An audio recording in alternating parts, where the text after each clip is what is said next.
Hello guys, কেমন আছো তোমরা সবাই? তো দেখো আমি সুন্দরভাবে রেডি হয়ে নিয়েছি। তো আজকে যাব একটু ঘুরতে। কোথায় যাব সেটা তো তোমাদের অবশ্যই জানাবো। তো পরন্ত বিকেলে এই বৃষ্টি ভেজা রাস্তা কার না ভালো লাগে বলো তো? আর বিকেলে ঘুরতে যেতে তো আরোই ভালো লাগে, তাই না? তো চলে এসেছি গঙ্গার পাড়ে। এটা হলো মুকুন্দনগর ঘাট। তো সেখানে আমি পৌঁছে গেছি ভালোভাবেই। তো দেখো কত সুন্দর লাগছে আকাশটা, তাই না? পরন্ত বিকেলে সূর্য অস্ত যাওয়া, গঙ্গার পাড়, হালকা হালকা বৃষ্টি, কার না ভালো লাগে বলো? আর সাথে যদি থাকে এক কাপ চা, তাহলে তো পুরো ব্যাপারটা আরোই জমে যায়।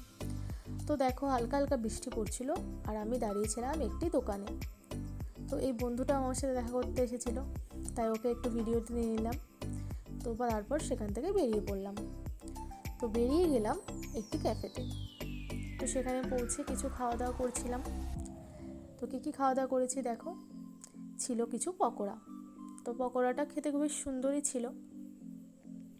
তারপর ছিল একটু চাউমিন। তো চাউমিনটা খেয়ে নিলাম। তারপর বাড়ি পৌঁছে গেলাম। ভিডিওটা কেমন লাগলো জানিও। বাই।